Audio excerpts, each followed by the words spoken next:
Hello everyone, hope you're doing well. It's time to have a look at the Japanese discounts, which are on sale. There's a bunch of G discounts, mainly aviation, but we'll start off with ground. With ground, you have the Hargo Commander. This is just a copy of the standard Hargo. It's not very good. The major difference is it gets smoke launchers on the side that you can see here, but also it gets a different camo. The gun is terrible. It pens 30mm. This is a waste of money. It's basically just a collector's item that you can sometimes bring into battle and wonder about your life decisions. So yeah, you get to use smokes, that's about it. The Rogo's the next one. This also is probably the worst heavy tank out in the game right now.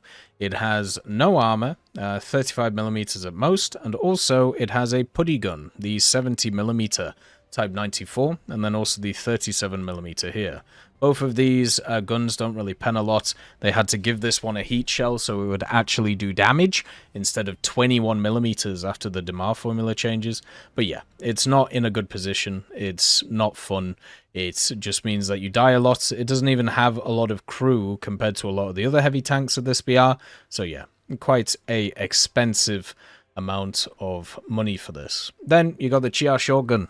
This used to be a pre-order vehicle, and I would say it's a bit of fun nowadays. When I first played it, I got very annoyed at it because it's got a very long reload on the 120 and it doesn't really have anything else. Its mobility is fine but not great, its armor is terrible, and its reload is really bad on the gun. But since they added overpressure, turns out this gun can do a lot of damage. So as long as you know how to aim it, you'll have a good time with it. The aiming part is the hardest thing to do with it.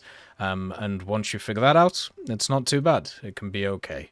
But the Chi-He is a much better option if you are looking for a more competent vehicle. The only thing the Chi struggles with is it doesn't have as much penetration as other vehicles that it can fight. Luckily, they just put up a bunch of the 3.7s, which would cane this thing, so that helps it out quite a lot, and also, once again, has pretty good mobility, and is able to use the vertical stab to great effect on this fast-firing 47. This is also a starter vehicle, so it's a starter pack vehicle. So wait until that's on sale, and then just kind of pick it up. The Chinu 2 is really good. It hasn't had a BR for a longest time, but you basically run it at 4.7 as a secondary, or you can run it at 4.3 as a primary and do really well with it. It has not great armor and a lot of flat points. It also doesn't have the greatest engine, but it's good enough to motor around the place. The main reason why this thing is good is because of the gun. It has the 75mm Type 2 Model 2, which is a 4.7 cannon. It's basically a 4.7 cannon on like a 4.0 chassis. That's basically how it is. It has this ridiculous round, which pens way too much for the BR, and you can go through anything that you face and just annihilate it. It's really fun, and as I said, as a backup to either the Cheeto and the Cheeto Lates, or just by itself with some friends around it, you will generally have a very good time with it. So highly recommend that one. It's also a rank 3, so you can do a bunch of dailies with it. Then you got the Ho-Ri prototype. So this vehicle is a less chunky Ho-Ri production. It doesn't have as much armor.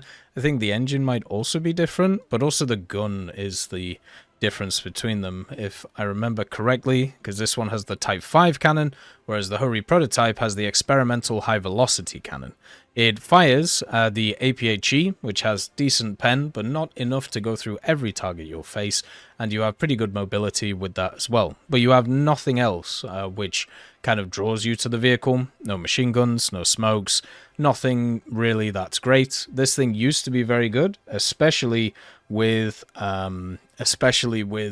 the lineup that it has with the STAs, which are very good when spaded, but nowadays it probably isn't as great. The Type 75 MLRS is a complete waste of money, has been for years. It was bugged for many years and still not fixed. I think it's fixed now.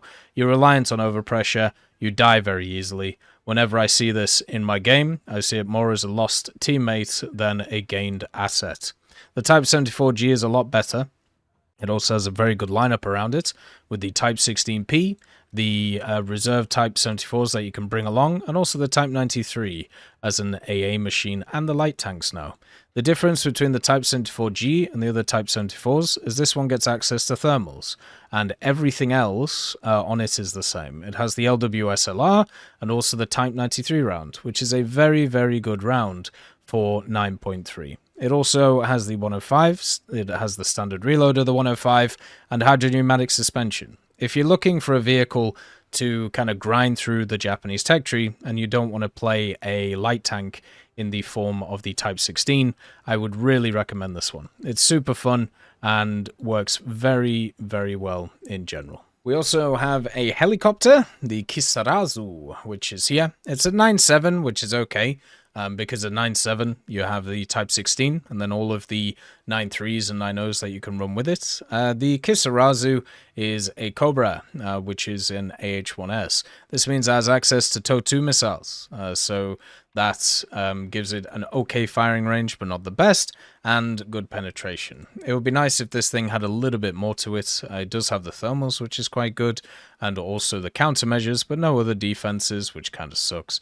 Hopefully, in the future, maybe they'll add a different kind of vehicle for premium for Japan. This one does have a female pilot, which is something unique about it, and obviously the standard camo for the Kisarazu with the good old anime character. It also doesn't have very good optics, so you'll have to get close to the setup to be able to do damage with it. For aviation, you have a million GE premiums nowadays for Japan. It is actually kind of crazy how many are sat here. You have Hagiri's A5M4 and also the Ki-27 Otsu Taichiarai. Both of these are not great. They're generally just here to exist. I think there are much better options, which are in higher areas. The A7HE is not one of those better options, though. This is another one of those A7s, which has 20mm, so good firepower, but has a very weak engine to be able to support it. The Ki-44-134 is the first vehicle we run into, which is actually pretty good. This vehicle has a very good engine for the platform that it's on, the Nakajima HA41, and also has quite a lot of firepower with the 12.7s and 7.7s. A lot of people over the years have complained about the low-tier firepower of a lot of these Japanese vehicles. I've never really been one of them. I just feel like with these types of vehicles, you can stick to targets very easily. So if you stay near them, you can do a ton, and that's how you're able to do a lot. So that, to me, is, you know, how you play these things. This can do whatever it wants. It's more about what the enemy can't do than what you can do, because it can do anything. Then you have the other Ki-44, the 2 Otsu. This one is right here. You have much larger cannons, just to kind of have a bit of fun with. The engine is the HA109, but yeah, the major upgrade is the 40mm. You basically just get this one for a meme. If you're trying to grind through the tech tree, you don't get this one. This one just has, you know, just a few rounds with the 40s, and they don't pen a lot. They're designed for anti-air, you know, just bop a bomber and then go. But the problem is, most of these vehicles don't actually face a lot of bombers, so it doesn't really work too well. The BF-109E7 is the next one. This one is just a standard Emil series. It works well with the 20mm. I wish there were MG151s instead of FFs, but we can't have everything in life. It has no secondaries. There are much better options. The F4U1A is busted. It finally went up in BR. Which took way too long, but it's still incredibly powerful and has really high rewards on this. This vehicle is an SL grinder. It will make you a ton of SL, and it also gives you a nice contrast to the standard way that you play the Japanese vehicles as turn fighters. So as your team is engaged, you can engage on top of them and do really well with a vehicle like this. The H8K3 has always been an oddity, a rank 2 bass rating 4.0. This thing has 5 single-mounted 20mm all around it for some reason, and also 5 7.7mm too, all in single mounts. You can see them all here. It is kind of crazy how many guns they've decided to put on this thing. with a crew of 9. One of the cool things about this is it does carry 2 torpedoes, but also it can carry 2 800 kilo bombs, which can also be useful. The vehicle, though, is slow, cumbersome, and even though the defenses are nice, it doesn't really have a place in the game where it fits properly. The Key 96 is a weak twin-engine fighter. Just play the Key 45s, you'll have a much better time. The P-51C N11NT, or C11NT, is the Battle Pass vehicle, but this is the Japanese version, which is exactly the same apart from a minor physical tweak. It has 450s, it has an okay engine in the form of the good old V1650. It can motor around the air, and it doesn't get access to secondary armaments because it's a Japanese captured plane. So you are much better just playing the tech tree vehicles, which are very powerful for Japan. The Key 102 is also a great vehicle, but once again, just play all of them in the tech tree. You'll have a much better time. The B-17E is just a B-17E. Japan really struggles with heavy bombers or medium bombers in their tech tree, but there isn't really a place for this thing to grind out the tech tree. It's much better just to play the fighters. You'll have a much better time and are realistic. Talking about fighters, the A7M1 is here. This is a very powerful vehicle. This one is the one you want to use if you want to grind through the tech tree. Usually the A6M5 Co is the go-to, but since they removed that from sale, it's now time for the A7. And the A7M1 with the NK9H is going to be the way to go. It's fantastic, it works great, it has a beautiful orange camo and a green camo, but you run the orange one because you want to strike fear into the enemy's eyes. This thing does everything well. It doesn't have a weakness in an air-to-air combat scenario. The Key 61 is here too. This also doesn't have too many weaknesses. It has the MG151s, which is nice, but make it a little bit heavy for what I like. I prefer my Key 61s with only lighter munitions, so they're not as heavy. The Focke-Wulf 190A5 would be hilarious to buy, since you have so much better propeller aircraft here. The J2M5 with the 30mm also. Remember what we said about the Key 44 with its guns? Well, welcome to the J2M5 version. Just play literally the other J2s. The J2s are fantastic vehicles. They're really fun to play. Just play them instead. You'll have a much better time. Key 87 is a high-altitude Japanese fighter, meaning it's worthless. So basically, this means that there's not really much point in playing this. You know how the Corsair contrasts really well with the turn fighters? Well, the Key 87 doesn't. It takes too long to get to altitude, it doesn't turn well, it locks up hard, and has a really nice armament, but very hard to get it on target. And planes like that are not very fun.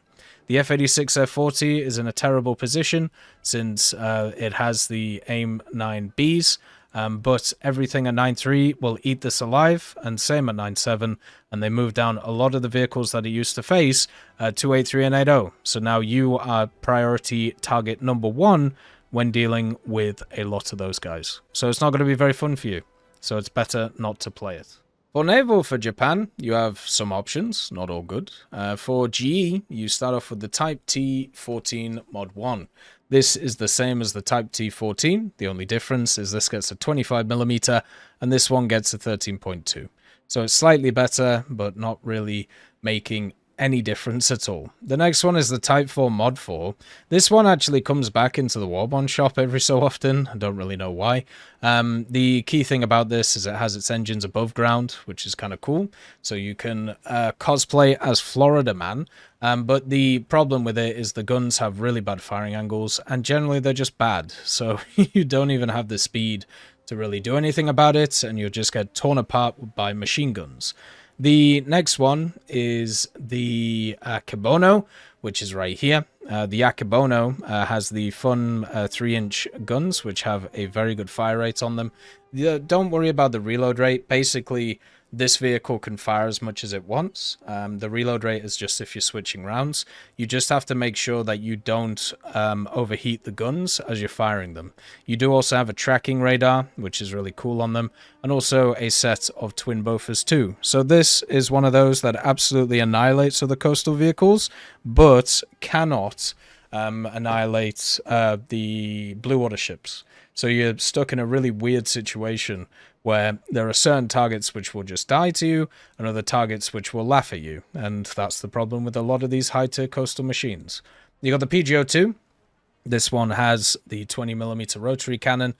Just remember to uninstall this autocannon mod so you can have a faster fire rate on it, and also at the same time just to get more damage out, and also be able to, cover your gun in the best ability you can. This is super fast, very good at dealing with planes and also dealing with other coastal machines while you're flying about. A lot of people use it for events to cap and then destroy stuff. Works very well against coastal, but pretty much useless against blue water. Bloater-wise, you got the Satsuki, which is just the copy of the Mutsuki. This is okay, I suppose. The 120s for Japan. Over the years, they actually gave them this SAP shell, which has pretty decent TNT equivalent in it, so you can do quite a lot of damage with them. But the main problem is targeting speed and reload. Reload takes a long time in these vehicles, and also the ready-use ammo is not super high. You have also quite a few torpedoes on this thing, which are quite nice, but the firing angles of them are terrible, so it's really not worth using. The other one that's available is the Nanohi. Now, the Nanohi is a Hatsuharu class, and this means that it gets access to some pretty cool stuff. First of all, you got the 2 dual 127s, and then a single 127. Kind of a weird way of doing it, but Japan has a lot of vehicles like this. I really don't like this setup, because the turrets are way too close to each other, and also you can see what's in front of this one. So in order to get all of your turrets on target, you literally need to turn like this to the enemy, so they can just hammer you as much as they want while doing that. You also don't have a lot of secondary cover, and your only saving grace is the Type 93 torpedo, which you get 12 of, which you can use at 4.3.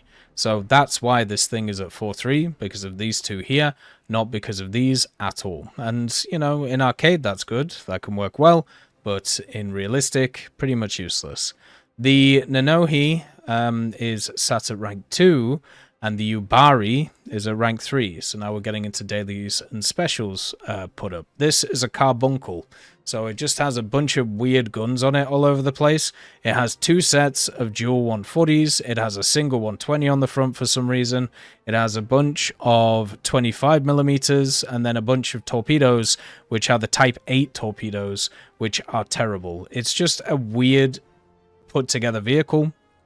It has very bad armor, it's an incredibly poor vehicle, and I've never seen one do well. It went down in BR and then went up in BR like straight away again, which just seemed very odd, but at least it has very high SL rewards, so at least you can get that out of it. The Miyoko is busted. I've absolutely no idea why this thing is 5.7. This is just a 6.0 masquerading as a 5.7. It has the same armament as 6.0s, but it's at 5.7. It has a very good secondary armament, but it's at 5.7, and has a bunch of 25s as well. This vehicle has 10 203mm cannons, which have good AP penetration and also good HE damage. This has the same armament as the Tone. Actually, it has more armament than the Tone, and it has more armament than the Suzuya, and it has the same armament. Actually, it has more armament than the Mikuma, because of the standard setup. This thing, for some reason, is at 5.7. No idea why. Makes no sense. It shouldn't be. There should be higher BR. It's busted. So, yeah. Don't know what's going on with that. The Mikuma at 6.0 is also pretty good too. You have good firing angles on the guns, and also you have that 4 dual 5-inch setup, plus the 25s and 13s as well. The torpedoes you get on this thing are the Type 93s, which are also very powerful. So these are the good old long lances, which go 20 kilometers. So when you spawn in, you can just fire them off and do a lot of damage on spawns with them. The 155s can work very well with the HE and also the APHE that you'll mainly use, but mainly the fire rate is the issue with these compared to a lot of the other things that you face in the Mikuma. I would actually take the Miyoko over this just because of the fact that it's low BR. As always though, I hope you have a wonderful day. I'll see you next time. I'd just like to thank Tullio Pontecorvo, Brendan Quinn, Carrion Crow, Gus Irenicus, Pieman, Wartinder, Teddy, Daniel Stanton, Martinez, B. Young, Alan Hacker, Ozzy Panzer, Liam Shear, Opium Prime, Lafouche, Cam Arslan, Uncle Bean, and Derek R. for supporting the channel.